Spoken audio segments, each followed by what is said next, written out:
ये हैं Justin Bieber, जो कि one of the most popular artist हैं ऑन द प्लेनेट अर्थ। इनको हाल फिलहाल में 1.24 मिलियन डॉलर का लॉस हो चुका है। तो अगर मैं इसको इंडियन करेंसी में कन्वर्ट करता हूं तो तकरीबन 10 करोड़ 24 लाख रुपए का इनको डायरेक्ट लॉस हुआ है। अब ये लॉस हुआ किस वजह से? NFT के चलते।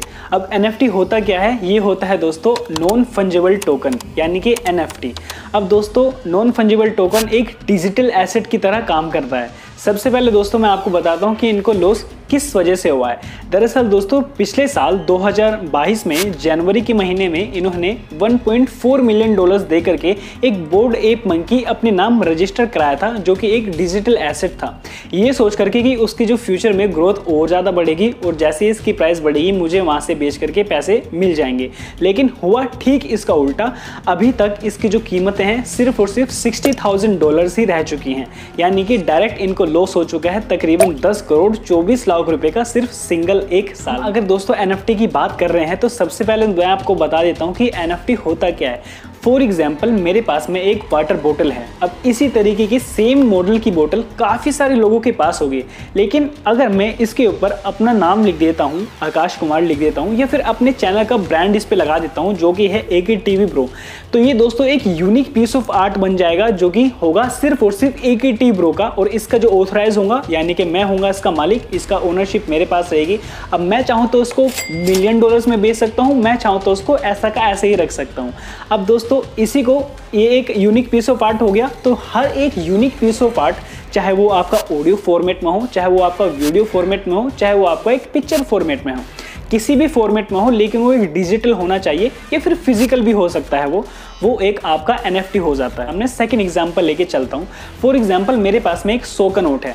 अब 100 का नोट मैं अगर किसी को देता हूँ तो वो मुझे 100 रुपये का नोट ही वापस देगा। अगर मैं उस नोट के ऊपर किसी मान लो मैं उसमें ऊपर प्राइम मिनिस्टर के साइन करा के लेके आ जाता हूँ, क्योंकि दोस्तों इस नोट के ऊपर प्राइम मिनिस्टर ने साइन किए हुए हैं, तो इस नोट की वैल्यू काफ़ी ज़्यादा बढ़ जाएगी। और मैं चाहूँगा तो उसको 100 रुपये के नोट को $1 मिलियन में बेच सकता हूँ। काफ़ी ज़्यादा हैवी अमाउंट में इसको मैं बेच सकता हूँ। तो सेम दोस्तों बेसिकली ये नॉन फंजिबल टोकन का जो मॉडल है इसी तरीके से काम करता है। तो जस्टिन बीबर की स्ट्रेटजीज में आपके सामने ऐसे रखता हूँ कि उन्होंने ऐसा आखिर में किया क्यों। देखो दोस्तों उनसे या फिर उनकी टीम से यहाँ पर एक गलती हो चुकी थी, जो है दोस्तों फंडामेंटल एनालिसिस और फ्यूचर प्रिडिक्शन करना।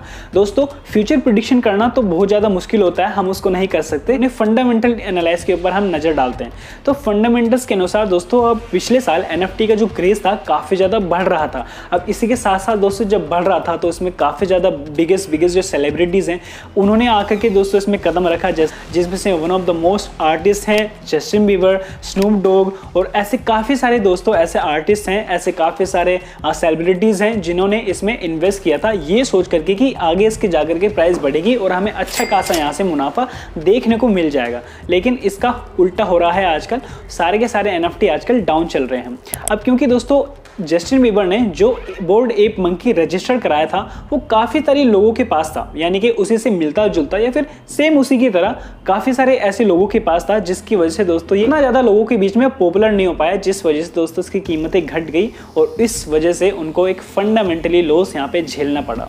अगर दोस्तों इसको मैं बहुत सिंपल लैंग्वेज में जाकर के समझाने की कोशिश करूँ तो मेरे पास में एक स्मार्टफोन पड़ा हुआ है। अब ये स्मार्टफोन पड़ा हुआ है और मेरे पास में मैं मान के चल रहा हूँ इसके ऊपर गवर्नर के साइन किए हुए हैं या फिर प्राइम मिनिस्टर के इसके पास में साइन किए हुए हैं, या तो मैं डोनाल्ड जे ट्रम्प के साइन इस पे करा लूँ, ठीक है, या जो बाइडेन के इस पे साइन करा के लेके आऊँ, या फिर इस पे प्राइम मिनिस्टर नरेंद्र मोदी के साइन करा के लेके आ जाऊँ आपके सामने, और फिर मैं आपको बोलूँ देखो मेरे पास में सिंगल पीस ऑफ आर्ट है और इसकी कीमत में इतनी लूँगा, अगर आपको चाहिए तो ले सकते हो। तो लोग वहाँ पे दोस्तों पे करने के लिए मुझे रेडी हो जाएंगे, क्योंकि इस पर बहुत बड़े ऑथराइज पर्सन ने सिग्नेचर किया हुआ है।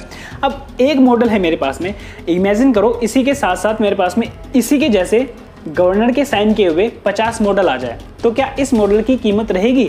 नहीं रहेगी। सेम दोस्तों जस्टिन बीबर के साथ में हुआ। बोर्ड एप मंकी काफ़ी लोगों ने यहाँ पे रजिस्टर कराया हुआ था, जिसकी वजह से वो एक single piece of unit art नहीं बन पाया, जिसकी वजह से उसकी कीमतें डाउन चली गई और ये फंडामेंटली बहुत हैवी लॉस था किसी भी व्यक्ति के लिए। अब लोग दोस्तों यहाँ पे ये कह रहे हैं कि जस्टिन बीबर जो कि 300 and something मिलियन डॉलर्स का मालिक है और उसको अगर मैं $1 मिलियन का लॉस यहाँ पे करा रहा हूँ तो उसको क्या ही फ़र्क पड़ेगा। लेकिन दोस्तों आपकी जो धारणा है यहाँ पे गलत हो सकती है, क्योंकि $1 मिलियन भी काफ़ी ज़्यादा हैवी अमाउंट का नंबर होता है। तकरीबन इंडियन करेंसी में $1 मिलियन 8.2 करोड़ रुपीस होता है। अब इसी के साथ साथ दोस्तों अगर ये नुकसान किसी बड़ी कंपनी को झेलना पड़े तब तो ठीक है, चलो उसको रिकवर कर लेगा। हालांकि जस्टिन बीबर इसको रिकवर करना जानते हैं, आराम से उसको रिकवर कर लेंगे। लेकिन अगर आप ये सोच रहे हैं, फॉर एग्जाम्पल मैं आप ही की बात यहाँ पे लेके चल रहा हूँ, मानो आपके पास में 1 लाख रुपए हैं इन्वेस्ट करने के लिए कहीं पे भी, और आप दोस्तों क्या करते हो, उसमें से 10,000 रुपए का लॉस करा देते हो अपना। ठीक है, अब मेरे लिए तो 10,000 रुपये बहुत कम अमाउंट हो गई आपके लिए कि अरे क्या हुआ, 10,000 रुपये का ही तो लॉस हुआ है आपको। लेकिन नहीं, एक्चुअल में आपको पता है उस 10,000 रुपये की कीमत क्या है आपके लिए, क्योंकि वो 10,000 रुपये जब तक आपके पास में नहीं मिलेंगे तब तक आपके पास में 1 लाख रुपये नहीं बनेंगे इन्वेस्ट करने। अब दोस्तों यहाँ पे सेलिंग में आपको बताता हूँ कि इस चीज में सेलिंग किस तरीके की होती है। बेसिकली दोस्तों इसमें 2 तरीके की सेलिंग्स यहाँ पे होती है। फॉर एग्जाम्पल आप हैं, मैंने आपको बोला कि मेरे पास में जो NFT है जिसपे कि मेरे AKT ब्रो का साइन किया हुआ है, मैं आपको देना चाहता हूं और इसकी कीमत मैं एज अ $1,000 रखना चाहता हूं। सो आप दोस्तों आराम से मुझे $1,000 इसके लिए पे कर देंगे। सो ये हो गया दोस्तों एक तरीके की ट्रेड जो कि सिंगल ट्रेड थी। आपने मुझे पैसे दिए और मैंने आपको सामान दे दिया, खत्म। उसके बाद में हमारा कोई भी कॉन्ट्रैक्ट यहाँ पे नहीं रहेगा। सेकेंड कैटेगरी में दोस्तों जो ट्रेड आती है ये होती है दोस्तों हमारा कमीशन बेस पे चलने वाले ट्रेड्स। यानी कि दोस्तों फॉर एग्जांपल ये है मेरे पास में यूनिक पीस ऑफ आर्ट और मैंने बोला कि जब भी आप इसको बेचोगे तो मुझे यहाँ पर बेचने का जो अमाउंट चाहिए वो तो मुझे चाहिए ही चाहिए, लेकिन इसी के साथ साथ मुझे इसमें एक रॉयल्टी भी अपनी चाहिए जो कि मैं अपने रखना चाहता हूँ मैक्सिमम 5% की। यहाँ पर दोस्तों $100 का 5% हो गया $5। तो मैं यहाँ पर दोस्तों आपको बेचूंगा और जैसे ही मुझे यहाँ पर आपसे पैसे मिलेंगे बेचने के बाद में आपसे मैं $5 एक्स्ट्रा चार्ज यहाँ पे कर लूंगा एज अ रॉयल्टी। दोस्तों आपके पास में ये यूनिक पीस ऑफ आर्ट आ गया। अब आप इसको अपने पास तो रखोगे नहीं, आप भी चाहोगे कि आपकी भी सेल हो यहाँ पे, तो जैसे ही आप इसको बेचोगे मैं फिर से उससे $5 की रॉयल्टी ले लूंगा। कहने का मतलब दोस्तों ये है जैसे ही ये चीज बिकती जाएगी आगे बढ़ती जाएगी वहां से मुझे 5% डॉलर्स की यहाँ पे अपना रेवेन्यू मिलता जाएगा एज अ रॉयल्टी के बेस पे। सो ये हो गई दोस्तों हमारी 2 तरीके की यहाँ पे सेलिंग बेसिकली होती है। अब दोस्तों फाइनल स्टेप में मैं बात करना चाहता हूँ आपसे कंक्लूजन के बारे में। देखो दोस्तों मैंने आपको जैसे कि अभी थोड़ी देर पहले बताया कि फ्यूचर प्रेडिक्शन हम किसी भी चीज का नहीं कर सकते हैं। हो सकता है स्टॉक मार्केट आगे चला जाए, हो सकता है स्टॉक मार्केट डाउन चला जाए, हमें उसके बारे में कोई भी जानकारी नहीं होती है। सिर्फ हम न्यूज़ को देख करके यहाँ पे प्रेडिक्ट कर सकते हैं। और इसी तरीके से दोस्तों कोई भी ऐसा एसेट हो, डिजिटल एसेट्स हो, फिजिकल एसेट्स हो, आपके पास में पेपर एसेट्स हो या फिर आपका इंटेलेक्चुअल एसेट्स हो, कुछ भी एसेट्स हो आपके पास में, हम उसका फ्यूचर प्रेडिक्शन यहाँ पे नहीं कर सकते। सिर्फ और सिर्फ हमें उसका फंडामेंटल एनालाइज करना पड़ता है और उसके साथ साथ हमें उसका टेक्निकल एनालाइज करना पड़ता है। अगर हमारे दोनों सटीक बैठते हैं तो टाइम के अनुसार हमारी जो कीमतें हैं वो बढ़ जाती हैं। उसी के साथ साथ दोस्तों हम यहाँ से अपना फ़ायदा लेकर के वहाँ से निकल सकते हैं। और कंक्लूजन में दोस्तों एक और बात यहाँ पे रखना चाहता हूँ कि फेक जो न्यूज़ होती हैं उनसे बचना चाहिए आपको। इसी के साथ साथ दोस्तों एक बात और ऐड ऑन करना चाहता हूँ कि जो भी लोग आपको करते हुए नजर आते हैं आप भीड़ चाल का हिस्सा ना बने, उसमें इन्वेस्ट पक्का ना करें आप। एग्जाम्पल आपको लग रहा है कि यार NFT की जो वैल्यू है बहुत ज़्यादा ऊपर जा रही है और मुझे भी इसमें इन्वेस्ट कर देना चाहिए, तो दोस्तों यहाँ पे आप शॉर्ट टर्म के लिए तो पैसे बना लोगे लेकिन लॉन्ग टर्म में आपका बेनिफिट यहाँ पे नहीं होगा।